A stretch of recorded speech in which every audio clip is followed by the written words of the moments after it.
Good morning. Happy Wednesday. It's the middle of the week, and I'm Frank Spillers. And I'm Kim Spillers. And this is Cece, our Wooka raccoon, who helps us welcome, understand, comfort, and appreciate ourselves and others. She's our mascot who kind of keeps us on target. And she says, good morning and bye. Because we have a big day planned, so we need to be moving on. It's an exciting day. We have a special guest with us, with Don Macke, who is going to talk about the post-pandemic opportunities that we have. We're here with Rural Community Solutions, but first I want to just explain a little bit about what Rural Community Solutions is. We are a company that works with rural communities to help them design family-friendly, youth-centered places that attract people that have home-based businesses. They can be entrepreneurs. They can have a teleworkforce, which is becoming big these days, but it's also working on our 4 pillars. The 4 pillars of Rural Community Solutions are relationships, engagement, entrepreneurship, and collaboration. And those 4 pillars then come together to create what is the diagram to create entrepreneurial wealth. Because when you put relationships and engagement together, you build trust in your community.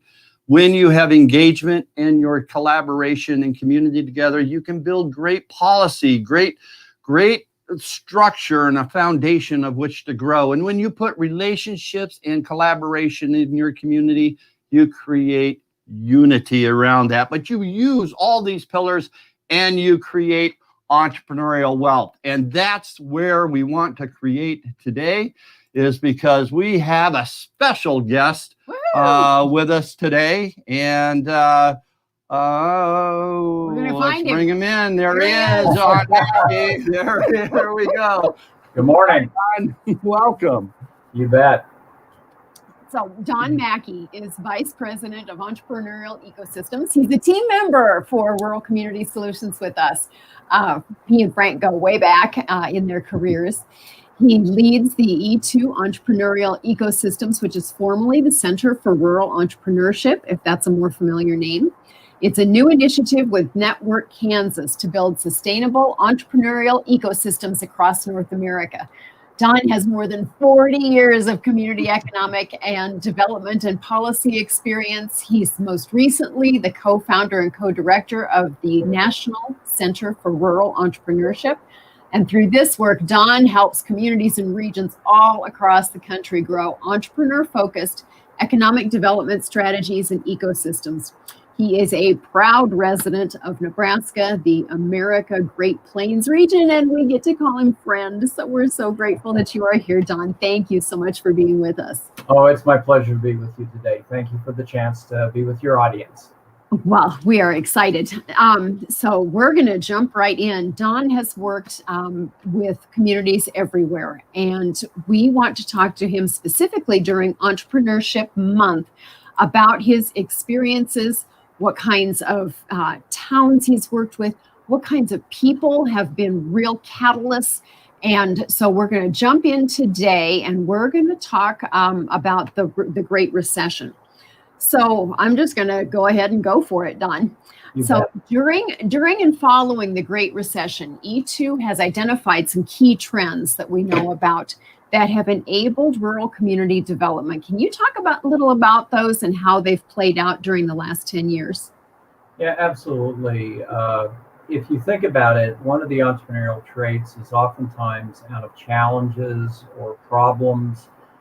The flip side is opportunities. And while we're living these challenges like the pandemic recession, it's sometimes hard to see the silver linings where there are going to be emerging opportunities. But during the Great Recession, about a decade ago, we began to observe some emerging trends that were accelerated that created development opportunities for rural communities. And we're seeing that begin to happen again with the pandemic recession. And let me just talk about 4 of those, Kim, that I think is important for communities, particularly rural communities across the United States and North America, to think about. The first is, with the disruption in wage and salary jobs that comes with a recession, we find people move into the entrepreneurial space, and we call those necessity entrepreneurs because they need to find a way to make a living, to kind of bridge.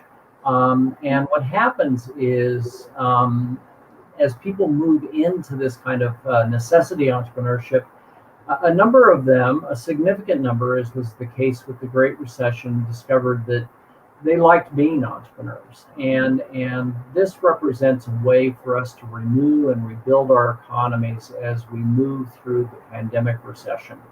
And we're already seeing in some of the leading indicators that that's happening, and that represents a development opportunity.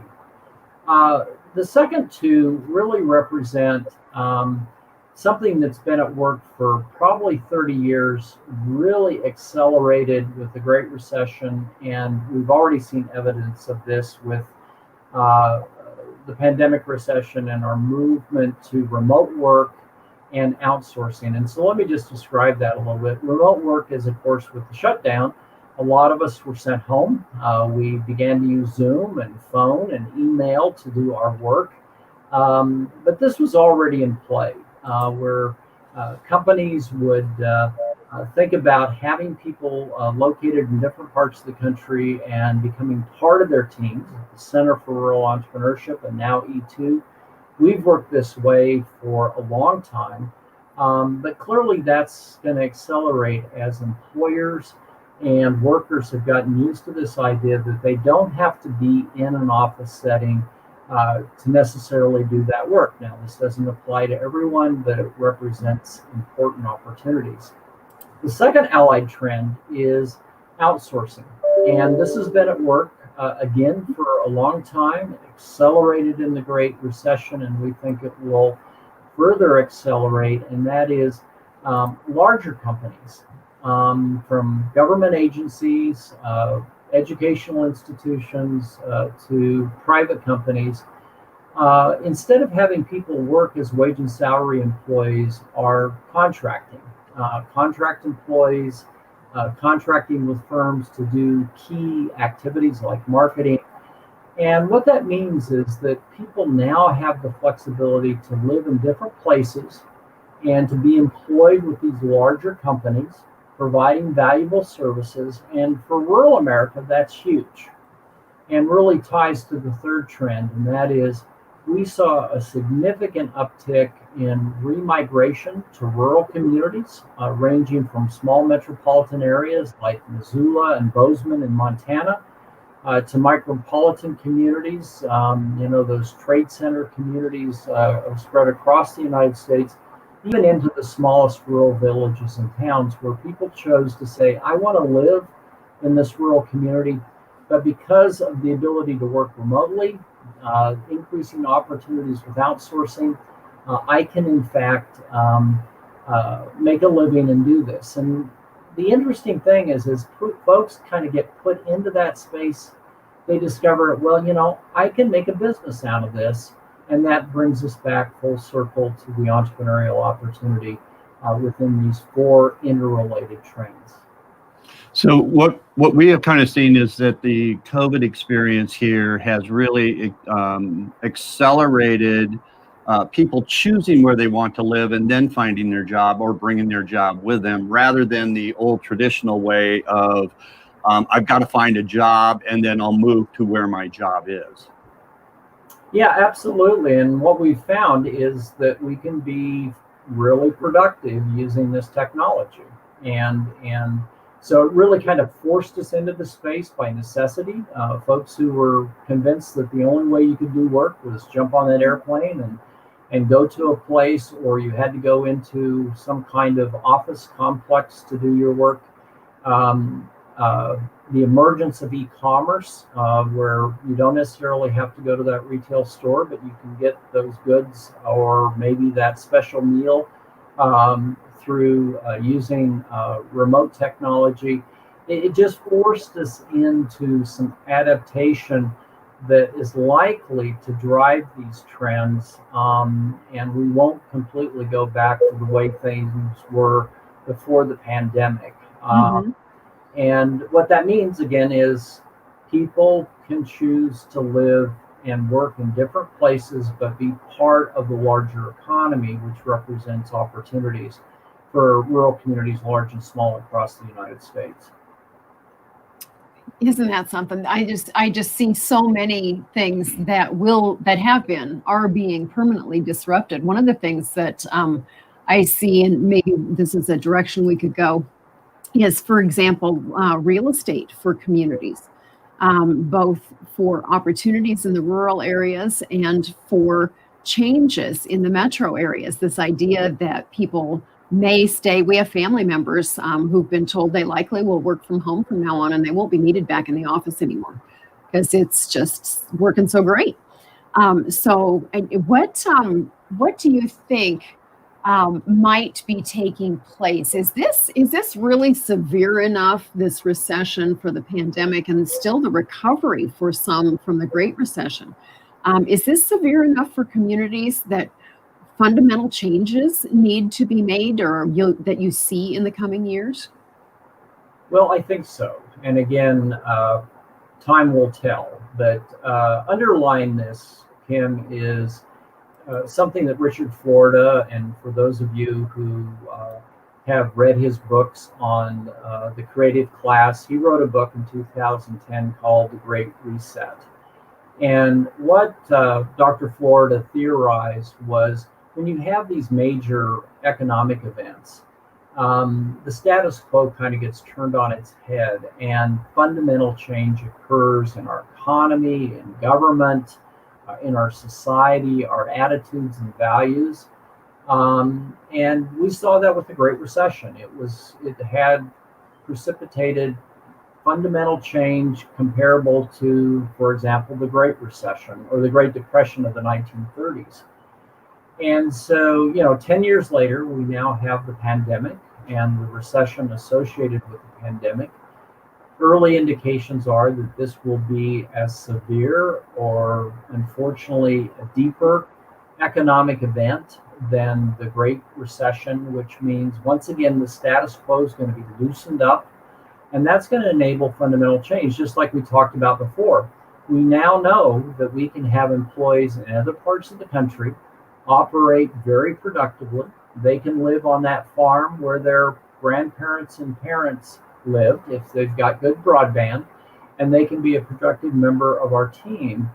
And that's why it becomes really important. Now, nobody wants this pandemic recession to continue any longer than it has to, but it's probably going to have a pretty large footprint in strengthening the four trends, for example, that we talked about before, in terms of changes in behavior, changes in opportunities. And that's where rural communities should start thinking about, how do we position ourselves? Because we can't assume that just because people are moving from more dense urban centers to rural centers, some data from the recent Harris poll, that they'll necessarily come to your community if you haven't done the things that Frank and Kim work on with respect to creating that kind of welcoming community that can really embrace new people coming into town and saying, I'm bringing my job with me, and but I'm also going to bring some different views and values that hopefully are accommodated and welcomed in the community as we increase the diversity within rural America. I think that is a real interesting place to go, is just the shifts that communities can look at. In a way, I really see a huge burden lightened from communities with the historic practice of business recruitment, where I have to have these 400 jobs, for my community to be successful. When now the burden, I think, has been lightened when communities say, what we need is a different kind of infrastructure for people to be able to move here.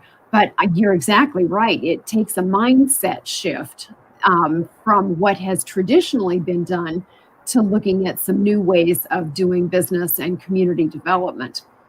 So what do you think what do you think are the key trends and development opportunities that our rural communities should be looking at and focusing on, Don? Well, I think the most important right now is, first of all, pay attention to these trends. And if you have a regional university or college that's tracking this, pay attention. Also, pay attention in your backyard. Are you seeing evidence of young people coming back, or you're beginning to see in migration of people who maybe grew up in your area and they're moving back? You know, these 10,000 boomers a day that are retiring, and about a third of them are relocating in retirement. You know, the COVID shutdown has reduced mobility, but in time, we're going to see people starting to move around and really paying attention to those trends. And that's why I think it's important as we do that, really taking stock of, do we have the right stuff? And more importantly, the right attitude to become the kind of community to embrace people who are looking for a new community to live in, to establish their work in, maybe to establish a business in, or to buy into a business. Are we paying attention to that, and are we prepared to address their needs? And I think that's critically important, because this will start happening very quickly. And for communities that aren't aware of it and haven't begun to do the right things, they'll get bypassed. People will look at it and go, they don't have a good website. There's not a good vibe in terms of saying, okay, I'm somewhat different than the people who live in this community, but I'd like to live there. But boy, I just don't feel like this community's sending the right messages. And so these become really important to being able to position yourself to take advantage of these trends. Because once they hit and you're not ready, you're not going to be able to take the fullest advantage compared to communities that are. Yeah, I think that's a huge important issue of, if you're not ready, because a lot of communities say, yes, I want to grow, and they start to talk about, yeah, we're a real welcoming community for some people, and they're not prepared for maybe a different demographic to move within their community, because their culture doesn't support that type of demographic. So it's really important for that community then to come back before they even do that website, or before they even do anything to start promoting them, to really analyze internally what's their culture and who do they want to welcome into their community. I mean, it's that tapestry of the individual. What characteristics are they? Who you know? What are they? What kind of car do they drive? Do they own a house? Do they not own a house? Do they? What age group? You mentioned boomers, and last week we had on a person that was talking about how do we recruit millennials, and those are whole different types of attitudes and different types of structures that you have to put into place to attract those and to support that demographic. I think it's really important to reiterate that when you see that opportunity, that the opportunities that we have coming, that you are a prepared community with your attitude and with your culture, that you really start to investigate who do you want to have into your community to be more proactive, rather than just opening up the floodgates and thinking everybody's going to pour into your community and be welcome. And that's really not the case. Well, and I think, Frank, there's some real relatively easy things that communities can be doing right now to take stock of themselves. So odds are that millennials, the full range of generational groups, have been relocating back to these communities. I mean, that's what the data shows, that we've seen this migration trend. It preceded the Great Recession. It accelerated after the Great Recession. It likely occurred with the pandemic as people relocated during the pandemic. And now they're thinking, okay, this was temporary, now it may be permanent. And so, for example, put a call out to your community to say, has somebody moved back? In my case, both of my sons are back here in Lincoln, and also you could work with your local real estate folks to say, has somebody moved in from outside of the community, and would it be possible, for example, to use Zoom or some other platform of your choice, and do some focus groups, begin to talk to folks. What do they like? What are the things that they don't particularly like? And that can really help a community assess itself. Is it really a welcoming community from a cultural and social standpoint? But also you can get at issues like, do we need to work on childcare or housing or some other factors that are going to be important to people saying, okay, I'm going to actually put down deep roots here, and this is the community I want to stay in. If you do that, then you're going to position your community to have the right stuff that you can market to others who are going to be making these decisions post-pandemic, and probably over the next 10 to 15 years, given the nature and the depth of this event. So fairly simple things to do, but it requires some time and energy, but it can be done remotely without endangering people's health and safety. So those are some strategy ideas. What's been your experience, Don, about who's a good leader for that kind of community engagement? Well, I think it could come from a number of sectors, and it may fit with the cohorts. So, for example, we've got some discussions going on in Missouri right now with the major, you guys worked in Northwest Missouri with the major healthcare provider in Northwest Missouri. And they're really interested in that retiree attraction because retirees are major healthcare consumers, from early retirees all the way through long-term care.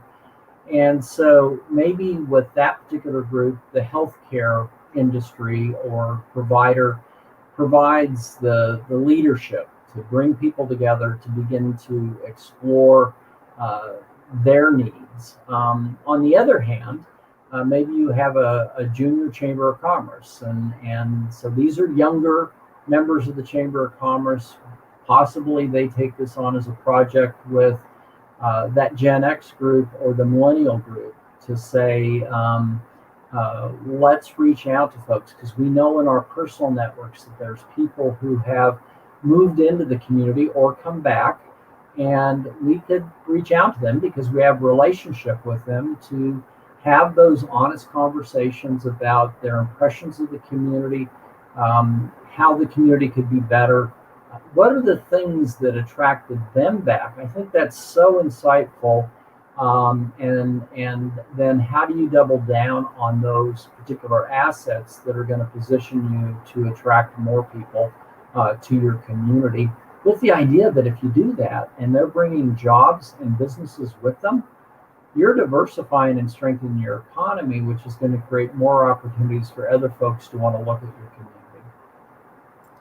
Yeah, the other element of who's a good leader is what we have found in Indiana, and that is a community foundation. The philanthropic foundation across this nation really has a great position to bring folks together to help identify those issues, and then has the position of how do we fund that effort to make it sustainable in a long-term effort to regrow our communities. And that's one of those players as community leaders that some areas in rural America are not quite seeing yet, but has a great opportunity to transform what they do strategically, just because of their mission and who they are.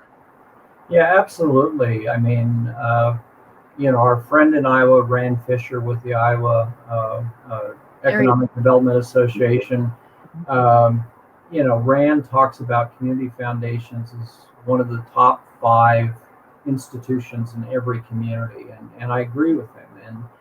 And the fact is, these are real opportunities, which means we've got to be prepared to make real commitments and spend serious money to position ourselves to take advantage of them. And oftentimes that community foundation not only has maybe some discretionary resources to provide a little bit of staffing with maybe the chamber or some other group to get this work started, they also are kind of that neutral player that can convene folks. And I think about the great work that Aubrey Patterson and the Hutchinson Community Foundation down in Kansas is doing, where initially All they did was say, we'll bring people together and we'll start talking about these opportunities. And then when a need emerges, like they needed to do a little bit of research or they wanted to fund a field trip to go look at another community, the foundation played a role in kind of seeding those things. And now the foundation is fully engaged in a partnership with their chamber, their city, their county, their development corporation in the area of housing and entrepreneurship.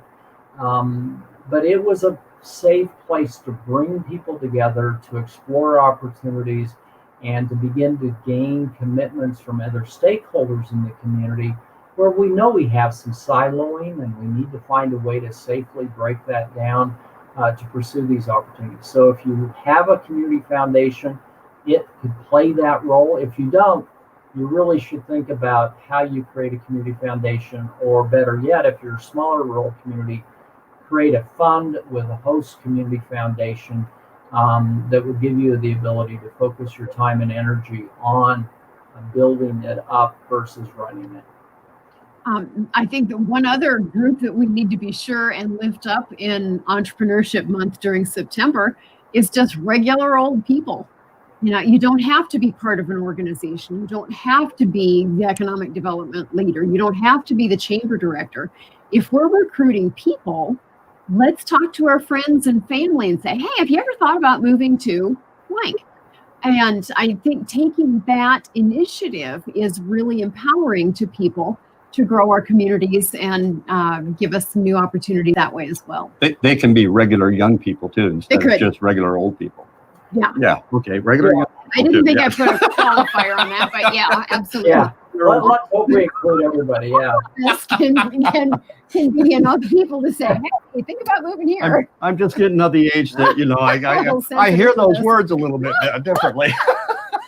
So well, and you know what you said, Kim, reminds me of a strategy years ago that a really small community in north central Nebraska. Frank, you'd be familiar with it. Stewart, Nebraska. You know, can't be more than 1,000 people.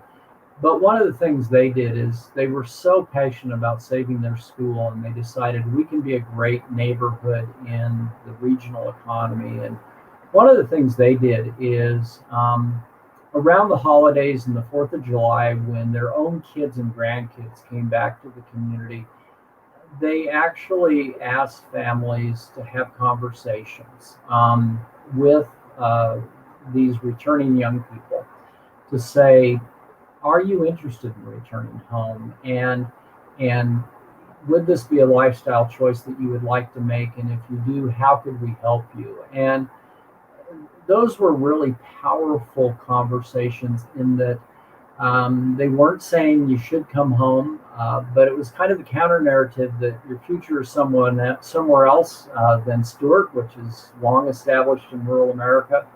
And they were surprised at the number of young people who said, yeah, I really do want to come home and raise my family here. And how might I do that? And so these are some of the tactics that I think communities can use to simply say, we can equip you with some conversations that you might have over that Thanksgiving weekend when your kids and grandkids are back, or the 4th of July when, you know, folks come back for that big event that's, you know, kind of a hallmark in the community, to open that door for these conversations that will lead to some folks saying, I'm going to make that decision, test the waters, and if it works out well, then I'm going to put down roots.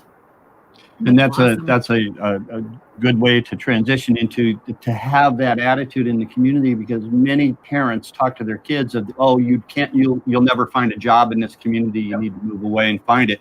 So it's changing the attitude, changing the conversation in that community to give the youth that you already have in your community a great experience. So when they do go away and they come back and visit, and you ask them these questions, they have a great memory of their community, of growing up, that they say, yes, I would love to give my kids that same experience that I had. Absolutely. And this becomes a reinforcing circle that as people come back, and maybe they come back as a contract worker for a larger corporation because they want to be closer to mom and dad who need their help. maybe that's the driving force.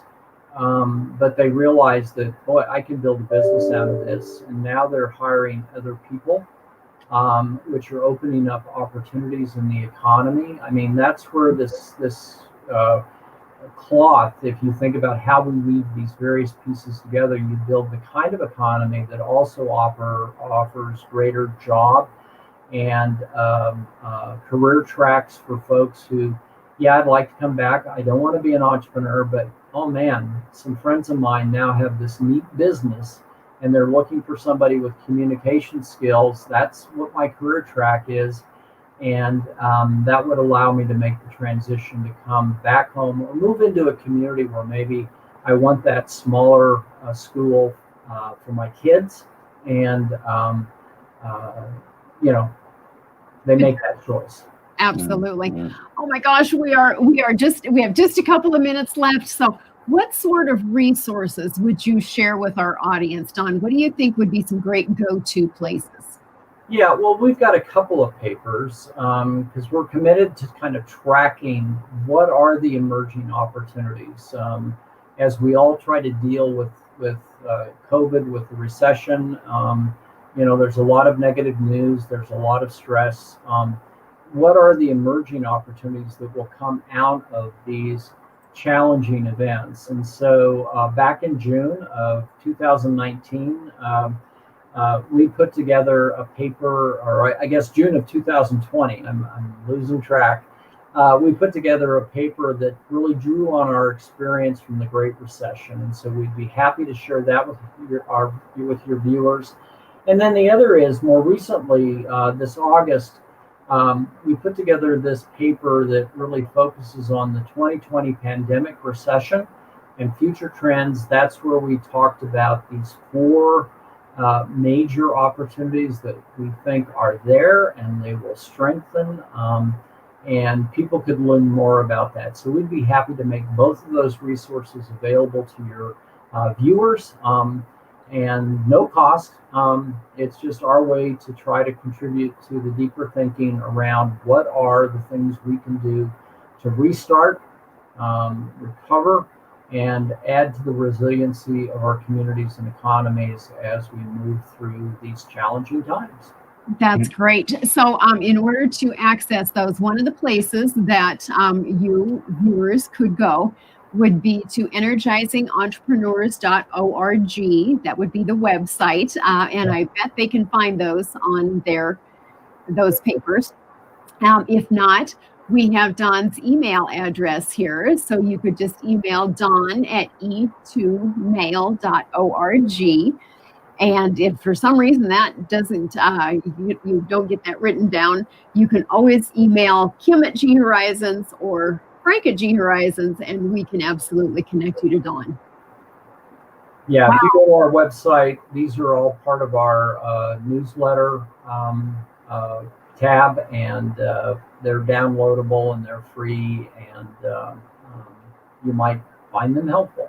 Absolutely. And if you're not on the newsletter list, you need to get on that newsletter list, For because sure. there's rich information in there, not just about what E2 is doing, but what's happening across this country on supporting an entrepreneurial ecosystem with other organizations. Yes. Oh my gosh, Don, this has been so fabulous. Thank you very much. So My for pleasure. you viewers, if you want to, join the Don fan train that we're on, we are going to have Don back next Thursday, September 10th, and he's going to talk about why entrepreneurship. Why should we even bother to go there? Why is that a potential economic boon for our rural communities? So until then, we wish you so well, and thank you so very much for joining us, for Don and for all of those who listened to this broadcast. We appreciate you. Thank you. Thank you, Don. We hope you have a great day. Thanks for joining us. We know your schedule is really tight and busy, but having you on our show and having you give the opportunities that rural America can have is just invaluable. So we really appreciate you. We appreciate your colleague, but most importantly, we appreciate your friendship. Absolutely. And folks, take a hard look at what Frank and Kim do. They can help your communities find a brighter future. So just an honest plug for these good folks. Thank you so much. We All appreciate it. right. All right. Thanks, You take Don. care, and we'll talk to you very soon. And if you want to help us spread this message, this has just been wonderful with Don. We really appreciate it. And Don, get a hold of him, get a hold of that newsletter. There's some rich resources. But more importantly, go to Rural Community Solutions TV YouTube channel and share this. Hit subscribe button and share what you have heard. If you're on our Facebook page, share this with others. Bring in some folks around your community. Yes. Cece's going, hurry. You can be silly here. Bring in some folks in your community and talk about what you heard here. This is a great discussion starter. And if we can help, we'd love to help you get your community back on track, better than it was before this, coming out of the recession, coming out of the COVID experience. Rural America has a great opportunity ahead of it. And just remember, I'm just going to leave you with this thought a little bit here is, leave you with a thought. Something happened there.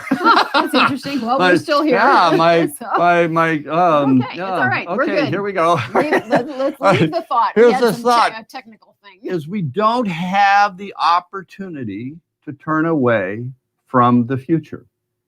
So how you create your future is up to you. You don't have the opportunity to turn away from it. So I'm Frank Spillers. And I'm Kim Spillers. And this has been Rural Community Solutions TV live stream. We're here Monday through Friday, every day at 11:30 Central Daylight Time. September is Entrepreneurship Month, so we look forward to hearing from you and seeing you and engaging with you, and we're grateful you've joined us. Again, Thanks. we want to thank our guest, Don Macke, Woo-hoo! Vice President of E2 Entrepreneurial Ecosystems, and all of you have a great day and a great week. We'll Take see care. you tomorrow. Bye. Bye-bye.